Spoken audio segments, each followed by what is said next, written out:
Okay, good morning everyone and welcome to the second of our four series of the Department of Communication seminar series. For today, our speaker is Dr. Christine Ann R. Cox. She's a full-time instructor at the Department of Communication of the Ateneo de Manila University, teaching courses in media studies, gender, social change, and communication theory and research. She obtained a liberal arts degree with a specialization in communication from University of Asia and Pacific, a Master of Arts in Communication from the Ateneo de Manila University, and a PhD in Communication from the University of the Philippines, Diliman. Her research interests include media and cultural studies, pop culture, development, and social justice and communication technology research. Ladies and gentlemen, Ms. Christine R.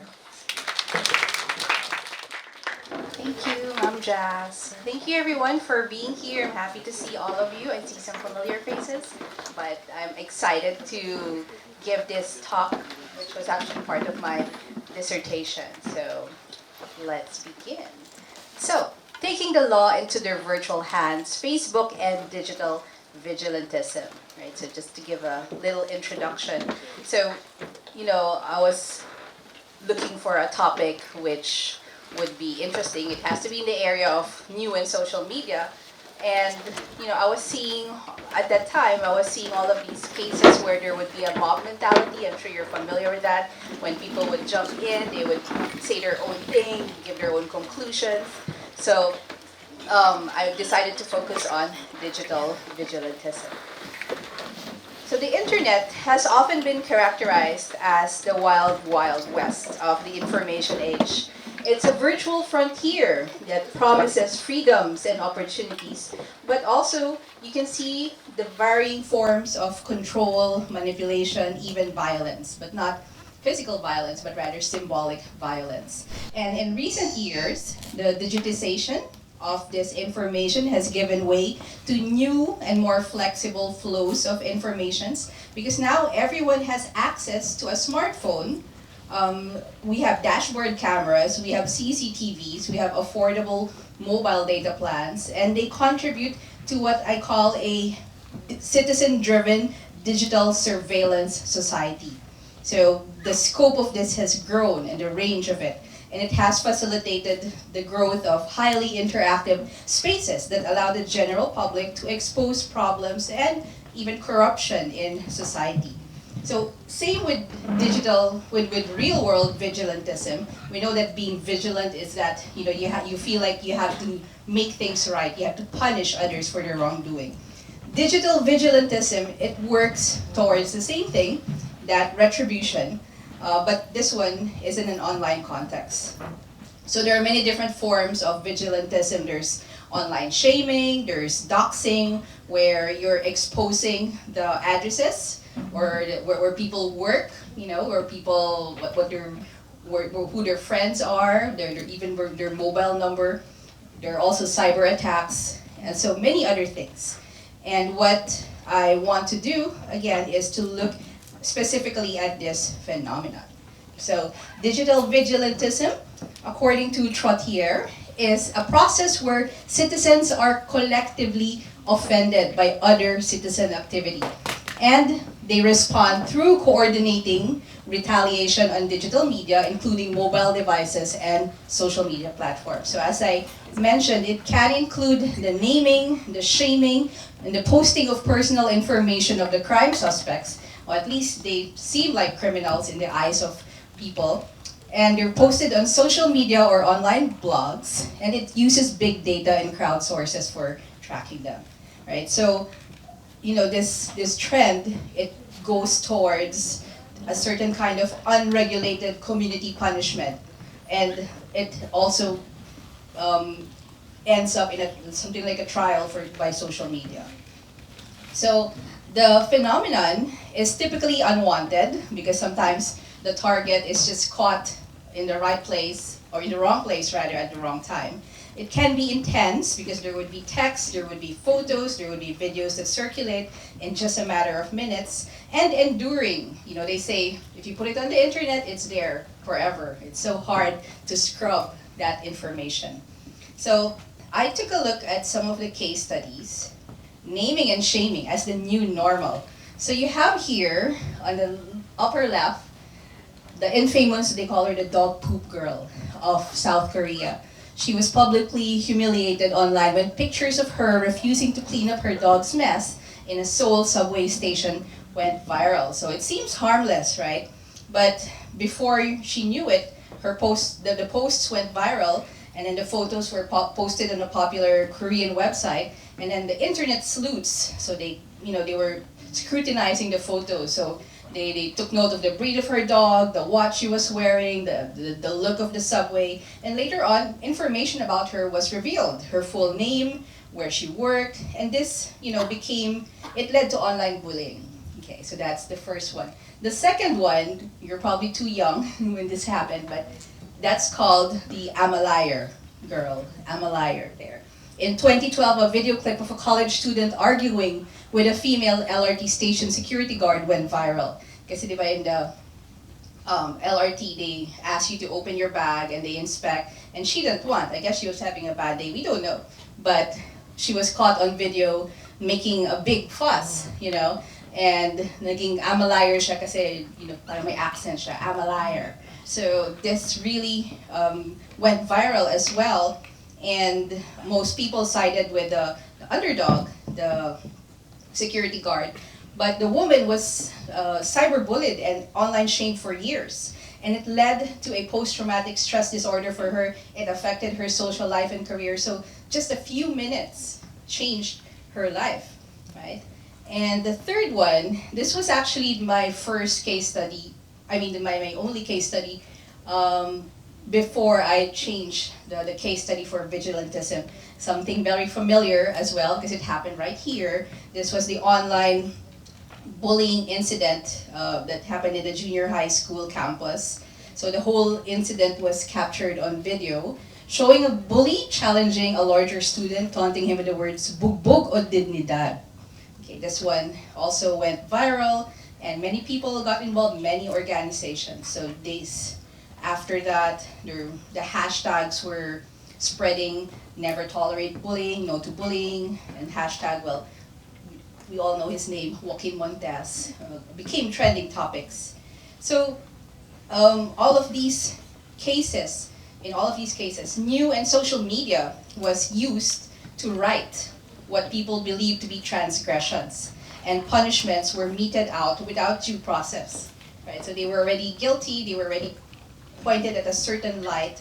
Now naming and shaming became the new normal. These are not the only cases. There are certainly many different cases where people went viral and people were crowdsourcing to get their information. So there's a tendency for people to favor quick verdicts and immediate solutions to the problem rather than verifying evidence and information. The previous cases provide evidence of the dynamics that vigilantism creates, the diverse form it takes, and the different contexts. So for my study, I dove deep into one such case that encapsulates the different layers of digital vigilante tactics, including targeted surveillance, doxing, and online shaming. There. So the tragic case of Christine Becerra. Is everyone familiar with this? This happened 3 years ago, 3 years ago, right there, December 31, 2020. So this was around the pandemic. So Christine Angelica F. Becerra, she was a 23-year-old flight attendant from General Santos City, Davao. She was working for PAL Express. On New Year's Day, January 1, 2021, Becerra was found unconscious in a bathtub in a room in a hotel in Makati City. She was rushed to the hospital but was declared dead on arrival. And according to her death certificate, she died of an aortic aneurysm. But the true circumstances of her death remained unclear days and even weeks after the incident. According to the police, several bruises were found on Christine's body, and it appeared that she had been raped. So even before the medical legal document and the toxicology report was released, the Makati police already tagged the case as a rape slay, right? And released the names of the 11 men believed to be involved. Okay, so the Sarah's case immediately triggered nationwide outrage, with Filipino netizens calling out for justice in social media, and then the hashtags came in, hashtag stop victim blaming, hashtag protect drunk girls. It was making the rounds in Twitter and Facebook. Sharon De Sarah, the mother of Christine, called on the alleged suspects to turn themselves in and cooperate with the authorities.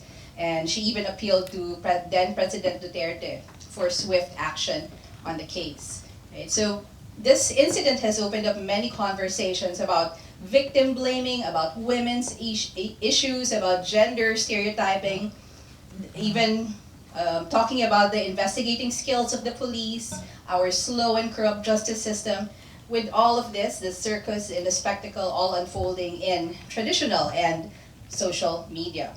So there are many layers to this case, and so I wanted to look at it very critically, not the details and merits of the case, but rather the potentially powerful mode of social control that is Facebook.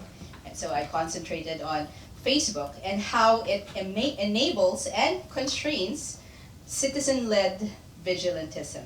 So my research questions, and as I mentioned, it's part of a larger study, so my whole dissertation focused on three major things: the practices of digital vigilantism, the affordances associated with digital vigilantism, and the contexts or the consequences of Philippine society. But for today, I'm just going to concentrate on the second one, affordances, right? So my data universe, I call it the metaverse, consists of Facebook groups, Facebook pages, posts, comments, videos, and links relevant to the Christine De Sarah case. Okay, so I use also a tentative model of digital vigilantism. Earlier I mentioned Trottier, and so he's one of the major scholars in this area. So I looked at the affordances, asking what are the dominant affordances associated with the use of Facebook for digital vigilantism.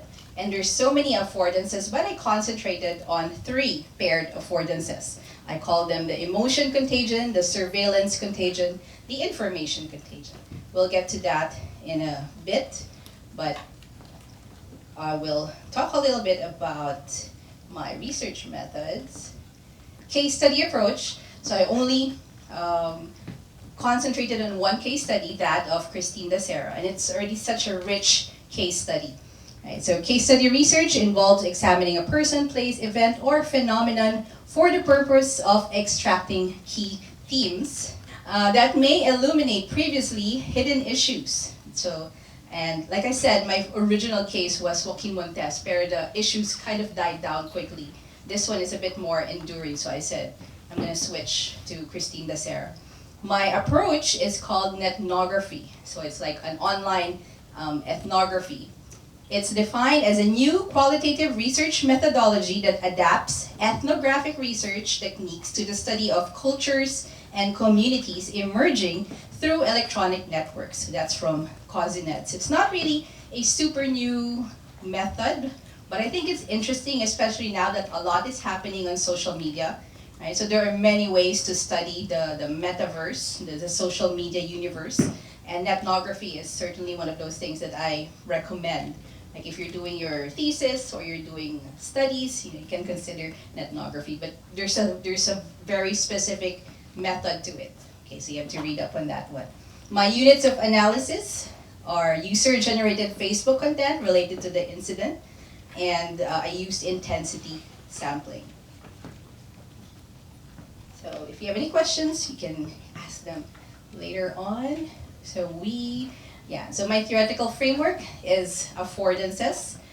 Evans et al. Defined affordance as the multifaceted relational structure between an object or technology and the user that enables or constrains potential behavioral outcomes in a particular context. So my main theory was really Giddens, the structuration approach, but it's so big and it's so hard to explain structure and agency. So I kind of brought it down to several concepts. And affordances is one of those that I did look into. So I found paired affordances of affectivity, connectivity, visibility, searchability, and replicability, scalability. I find it helpful to use the word contagion because when you think of contagion, para siyang virus. It's like you're containing it, right? And in the same way, when something happens, when a phenomenon happens, it spreads quickly, but it also is constrained by several elements, right? So the contagion, I used it in the analysis of affordances because it captures the spread of emotions, the spread of ideas, that visibility that contributes to vigilantism. And we usually attach the word viral to content, right? So it becomes contagious for other network members. But also it may contribute to the formation of echo chambers and the spread of harmful ideas and practices. So Facebook reactions is just one of those things that can be linked to affective affordances, right? Because they have the capacity to affect and be affected. So human emotion is very much entangled with this participation in vigilantism. And the affective affordances also serve as a cues for others to be affected and spread that effect. So affect is differentiated from emotion, right? Because it's seen in how people symbolically communicate their feelings from a prefigured set of emotions, appropriating them, maybe even customizing them in strategic ways. Facebook emojis is one of those. It's generally used in the comment sections that I studied, representing choices that allow people to symbolically communicate their emotion. Okay, so one of the concepts which was helpful in my study was pakikisama. Okay, so maybe you're familiar with this from your Filipino. In 1896, Gustave Le Bon, in his book The Crowd, A Study of the Popular Mind, cautioned that perfectly rational individuals are susceptible in getting caught up in a crowd because they would take part in actions they otherwise would never consider. He called it the emotional contagion. So among the many definitions of pakikisama, a concept and trait, Gorospe describes it as the Filipino value of belongingness and loyalty to one's in-group. So I put these two together, right? The idea that people, when they are in certain groups, they would speak out more. They would be more comfortable with like-minded people. And so if you do a simple search of Christine Dacera, you have all of these pages and all of these groups. And for my study, I did join some of them because some of them are private. And that's where the more liberal talks and conversations come in. But a lot of it are also public. Like for example, Christine Dacera case brainstorming, right? You have cries for justice for Christine Dacera tragic death. So there's a lot, right? So these are just some of the ones that are top of mind. And groups, of course, are different from pages. Kasi groups, you have more people posting. Pages are a little more static, but they can still be used to spread ideas. So in the private group, Justice for Christine Dacera / political views, it's not there. There, it's in the very top. Users exhibit pakikisama or affinity and empathy towards Christine's mother, especially her mother Sharon. Because Sharon Dacera is very active in almost all of these groups. And others who post emotional posts about Christine, reacting positively to her posts and giving comments of support. So it is generally an important tool in maintaining harmonious interpersonal relationships. But when it's abused, it's seen as giving in to the leader or yielding to the dominant voices of the group. And this conformity may lead to small group centeredness and narrow-minded members. So it's not uncommon for discussions within these private groups to strongly influence users' emotions and impose group polarization. A lot of the members' posts are typed in all caps. They use many photos of Christine Dacera in happier days, Then they juxtapose that with photos of her bruised body as if to gain attention and sympathy from fellow group members. So that's the more, I guess, positive part of it, is that they're able to come together. But there's also the negative parts of it. Because of this emotion, again, that's being steered, the virtual network that is Facebook has an important role as a place for self-expression, a place for emotion dumping, and outpourings of personal impression. And some of them would be really extreme, right? They're angry, right? They want to name and shame the quote-unquote offenders, right? In my ethnography of Facebook, I was able to join a private group called Cries for Justice for Christine Desera tragic death. They have 2,400 members, and a lot of the members there insist that Desera was raped and murdered, and that the 11 suspects were guilty. So their main goal is really to help find justice for her. Some users would post photos like this. They would use vitriolic language in naming and shaming their targets.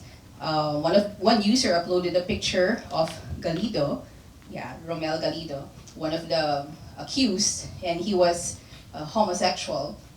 So there was also that lender of gender, okay? And it made it seem that he was lying at his funeral. I mean, he was lying, literally, in his funeral, and then she added a text, "In loving memories, may you rest in peace."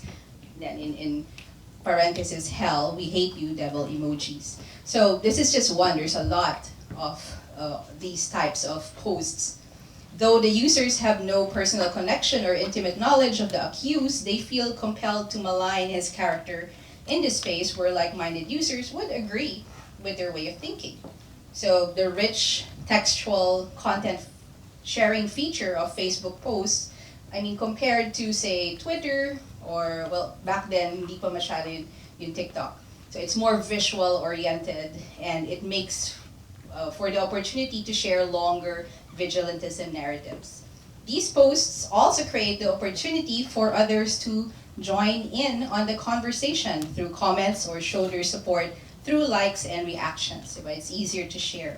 I argue that the affordances of Facebook are conducive in blending together the visual and the textual, creating digital stories that frame and perform acts of vigilantism. Emotionally charged texts. Users are more likely to share a message if it generates high physiological arousal in them, meaning moving messages, personalized expressions, and these are more received than factual, impersonal, and objective information. So here we have a user who posted testimonials together with pictures of her and Desera in happier times, or when they were children. So apart from old photos, Desera's friends posted screenshots of private conversations, intimate memories, stories in their own public profiles. So it painted a picture of what she was like as a friend, as a schoolmate, as a co-worker. So it adds again to this emotional contagion. Another user assured Desera's mother, Sharon, that her daughter is so loved and she just wants to remember Christine as a beautiful and bright girl who always insisted on groovies, adventures, food trips, etc. So you have here the human side of it.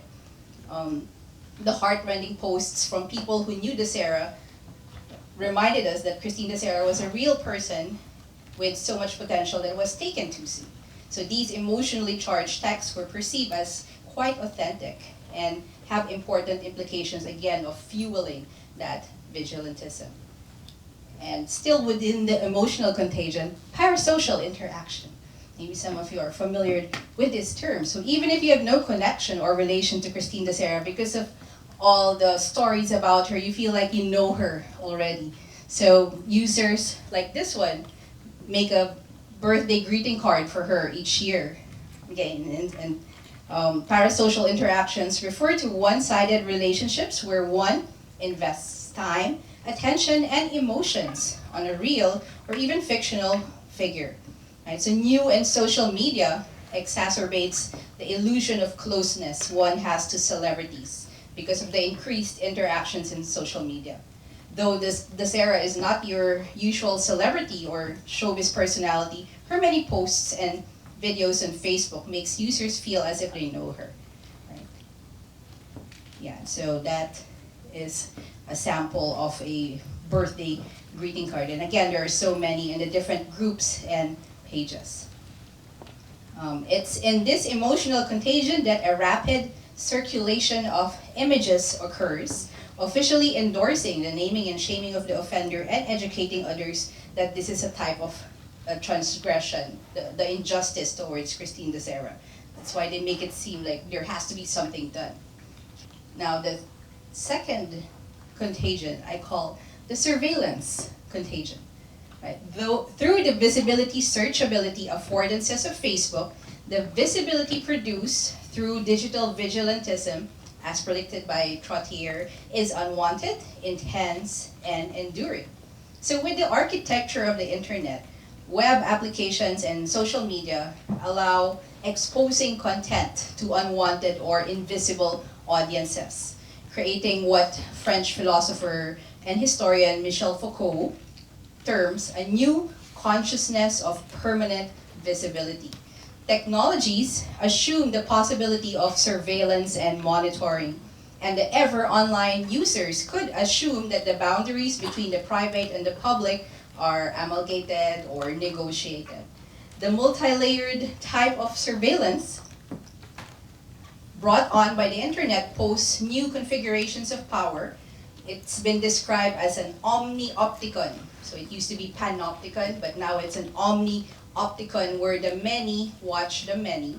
It's also been named an ultimate tool of social surveillance and a kind of a participatory panopticism. So that means the power is now diffused to the users. It's not just one person in control.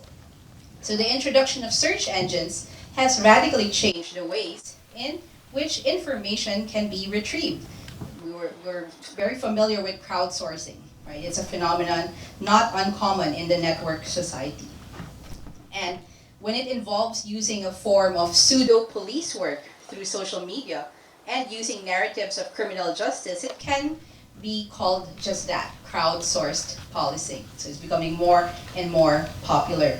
Like during the 2013 Boston Marathon bombings, there were people who uploaded photos of the supposed culprit, but it turned out that the first person they pointed out was not the real Boston bomber, but by then he had committed suicide. So it's very uncommon for it's very common for people to point blame to someone that they've seen in a video, or when they see the post of a person, they make judgments.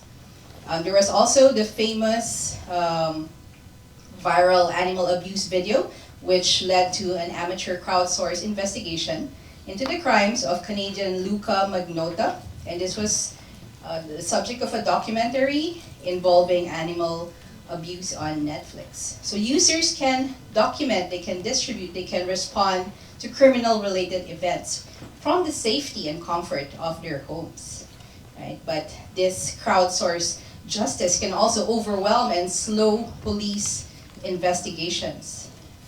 Yeah, so pseudo-police work. So in Western societies, more and more law enforcement agencies are actually using social media in criminal investigations. Like they post surveillance footage of crimes and then they encourage other users to identify subjects. But for the local Philippine police, netizens are seen as complicating the case further. For example, one of the groups I showed earlier, Christine de Serra case brainstorming, which seems to be an ideal space to engage in what the site's about page calls crime scene brainstorming. But instead of discussing facts and established truths, it's more about hearsay, it's about half-truths, it's about irrational assumptions and judgments, or their own theories about the De Serra case. Here we see on the upper right page, a Facebook poster posted the autopsy report, which is actually a private document. You're not supposed to post that, but she released it to the general public so that now Sabi niya, now you guys can figure out what happened. So kumbaga, kayo nang mag-judge. And so this post has been shared more than 4,000 times, produced more than 1,000 comments. Okay, and then on the upper left, this is a comment from a user who thinks a cover-up has happened because of the video from the CCTV was not released in its completion. So they also have their own theories. On the lower left, you see there parang somebody really researched and did a very detailed timeline complete with timestamps of the activities based again on those CCTVs. And what it did, it kind of left more questions unanswered. On the lower right naman, we see one of the last photos of Christine Dacera. And the user has plastered her conspiracy theories of what happened, supporting the rape slay angle because again of the bruises. Right? So lahat talaga parang, oh, there's a photo of the manager ng hotel. And then, so they would encircle parts of the photos even though some of them were quite grainy. So people can easily come to conclusions about that one.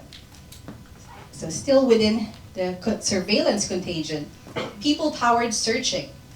So users rely heavily on traditional search engines for information, but they can also obtain information through other netizens, right? Forming what you call people-powered searching. So impatient with the lack of progression of the police, in the Dacera case, local politician Representative Eric Yap, through his official Facebook page, offered a 100,000 reward to anyone who can provide information to the PNP on the whereabouts of the other suspects. So they were really trying to speed up the case. And so some of the comments from this post from Rappler questioned the motive of this move and underscores again the incompetence of the police force, parang pinangungunahan na sila. And at around the same time, Senator Manny Pacquiao also offered a 500,000 reward of the alleged rape slay of the flight attendant kasi si Dacera hails from General Santos City. So he is friends with the family. So the actions of the government officials, while appearing to fast-track the wheels of justice, instead instigated a full-blown digital witch hunt of possibly innocent people involved. Okay. Yeah, so leaky containers, I call this section, because users can scroll back through years and years of posts and photos to see the following information of any individual. When you engage in vigilantism, everything is on social media. So the filter and search feature of Facebook also makes investigations easier, where one can sort through the posts, like you can order it by date, you can order it by place, whether it's posted privately or publicly, it's even geotagged by location. So there's so many elements of the Facebook engine that makes it easier for people to investigate. And then the intertwinedness and cross-compatibility of Facebook with other social media. Because when you post to Facebook, it can reflect on your Instagram, you can share it on TikTok, you can share it on other social media. So it's exponential, the reach of it. So this brings to mind David Leon's term or metaphor and concept of leaky containers, which describes how surveillance data moves freely among network technologies and platforms, and in different contexts, so blurring, again, the public and the private life. Ultimately, the leaky containers and the logic of the Facebook platform fueled digital vigilantism, and users became willing participants in naming and shaming practices. So the last one is the contagion, information contagion. So most social media platforms allow for the replicability of messages, which means that content can be reused and distributed to others. Technology and social media scholar Dana Boyd was one of the first to note this affordance, where you have bit-based content, texts, images, videos, other media. It can be easily copied and modified and even transformed, such that it's very difficult to tell which one is the original source and whether this content has been altered. Especially now with AI, things are ever so complicated. So alterations can be made to be functional, such as altering something to make it work in a new environment. It can be aesthetic, like in the case of influencers who alter their images to look more flawless. It can be political, like modifying famous quotes, photos to make a statement, or it can be deceptive, like altering a text or a photo to make it seem like it comes from a legitimate source. So these high-level affordances, again, they structure the engagement of users in the social media environment, and they characterize the online space as different from the offline one. Replicability is embodied in Facebook's edit and repost feature, where users can choose to share a post in its original format, they can change the caption, they can even alter the photos. So it's no surprise then that there's a lot of misinformation that is happening. Nissenbaum's framework of contextual integrity claims that information is and should be bound to context. And that's what we lack nowadays. A simple photo going viral, again, we assume things. Okay? So over the past years, there has been a significant rise in the circulation of misinformation, disinformation, propaganda, fake news. According to the results of a SWS survey released in February of 2022, 51% of Filipinos find it difficult to differentiate and identify fake news on television, radio, and social media. Especially for those who have only reached basic education. Maybe we are a little bit better in being more critical. But in a public space, it's very easy to deceive. So this leads to what we can call the misinformation circus. Yeah. So by calling attention to the unsanctioned form of justice seeking, the news media have an implicit role in denunciation and can contribute to the public's understanding of the case based on information that is included, omitted, or emphasized. So not just social media, but also legacy media or traditional media that is posted on social media, because the legacy media would have their counterparts. By ABS-CBN, Rappler, GMA News, they all have their YouTube channels, their official Twitter and Facebook. So it's important to consider how legacy media renders these events visible and is even sustained and made more meaningful. So news reports, editorials, pseudo-journalistic articles from tabloids add visibility, makes them more tangible when integrating content from the Facebook platform. So the Center for Media Freedom and Responsibility monitored the coverage of the Dasera case through primetime news programs on television and their online counterparts from January 3 to 15, which was when the case was highly visible. And they found that from the very start, there were already lapses, such as when reporters readily accepted Makati Police Chief Depositar's hasty tagging of the incident as a rape slay. And so they would be visible in the media and they would say, oh, it's case closed, or yes, it was a rape slay because, it's even a gang rape because based on the bruises and the scratches on her body. And again, this was before any official investigation conclusion came out. So Depositar did not present any documents or witness testimonies to support this claim, but the media ate it up anyway. So the spectacle was further exacerbated when the newscasts were constantly airing the famous kissing video of Christine Dasera and Rosales, Valentine Rosales. So they had a CCTV video, and it was, again, the media played it up and social media replicated that.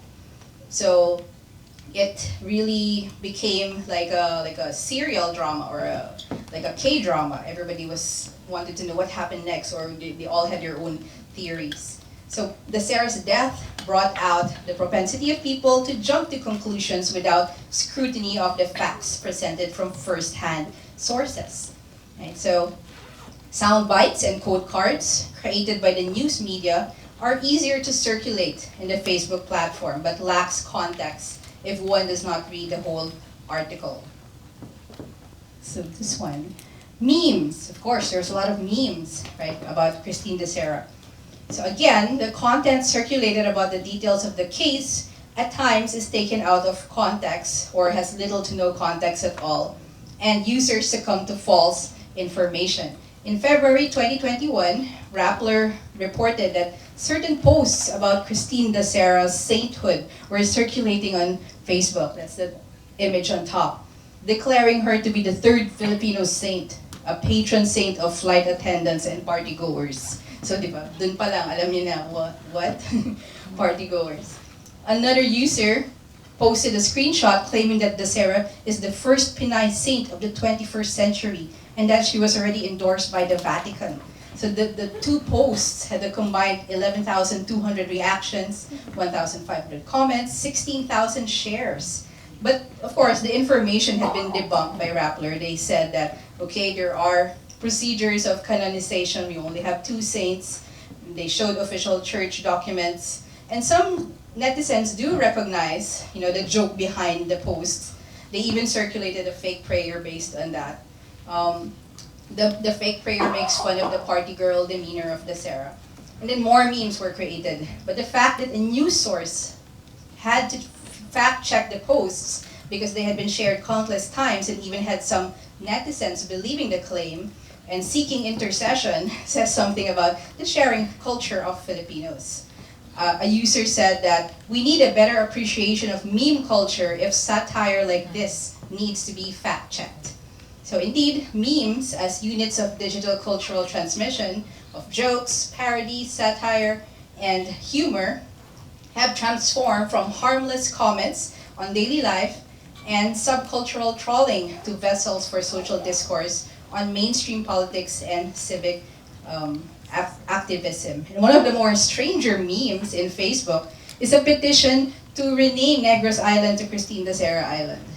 So it was posted in the public page, Justice for Christine Dacera, and George Floyd. So if you're familiar with George Floyd, he was the one who died at the hands of the police. So it's a weird, very weird page because there's also Wang Od, there's George Floyd, there's another, parang they're all victims of this unjust system. So nilagay siya doon. But anyway, it's so unclear how these cases are all linked, save for the perception that there is a denial of justice. And this petition has been shared more than 3,100 times. It aims to end systemic racism by replacing a single oppressive word to honor the martyrdom of Christine Dacera. What? Anyway, so, and they even borrow the hashtags protect drunk girls, Black Lives Matter, no to racism. So it's just, parang using the different hashtags to gain popularity. So the convoluted discourse hijacks several ideologies but fails to make a connection to real-world activism. Unlike with these examples, hashtag Publix, the affordance of replicability is not just a driver of viral justice, it can transform the very nature of participation. Right? Hashtags function as indexical signifiers of solidarity that allows for wider participation. It functions as a collective framing tool and allow discursive spaces. So the hashtags is an organizing element, and it was even popularized more when celebrities were using that hashtag Justice for Christine Dacera. It became even more visible, especially also when the different schools, like the different universities, would have their own posts. Even Ateneo has their own post about Christine Dacera. But the thing is, they were, again, assuming the rape part of it. And so Bianca and Jeneline, they retracted their statements because they were, it was not a rape, in fact, but rather they contributed to the misinformation. Parting words. Digital vigilantism is a complex phenomenon, and the Christine Dacera case demonstrates that social media can create a new dynamic of communication that challenges the idea of a democratized public sphere. The network interactions afforded by Facebook allows for the quick, ad hoc formation of effective publics rallying for a cause, but it does not sustain a productive union of people, ideas, and tangible actions demanded by this vigilant behavior. So for all the good that netizens hoped by using media to speed up the wheels of justice, I saw more of the undesirable, the shaming, the bashing, the blaming, the trolling, and the hate, all that hate, with the end goal of social harm or gaining clicks for attention.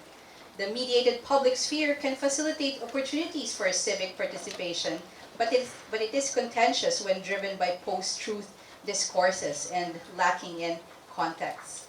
So that this connectivity culture can be emancipating, it can be empowering, it can allow users to engage in discourse and be vigilant of civil society, but it can also be very fragmented and toxic, one that upsets the moral and political order. So I saw how the tragedy of a young Filipina who died of natural causes became fodder for sensationalized talk and media coverage involving civil society, government, non-government institutions. So it's very unsettling to read the morbid headlines about Christine de Serra, the virulent comments section with its absurd conspiracy theories, victim blaming, baseless opinions. So her very character and choices in life preceded her accomplishments. People were asking, what was she wearing? Why isn't she with her family on New Year's Day? Why was she with all those men? Was she low-key asking for it? So Christine de Serra may not have been raped, but she was violated in a virtual environment with her name and her character maligned in social media and her post-mortem photos plastered all over the internet. So I end with this one. Christine de Serra was a hardworking female flight attendant who lost her life on New Year's Day at the height of the pandemic. And as one of her college friends eulogized, she was more than just a headline or a cautionary tale. She was, as influencer Kaki Pangilinan tweeted, a woman who deserved basic human decency. So that ends my presentation dedicated to all women. Happy Women's Day.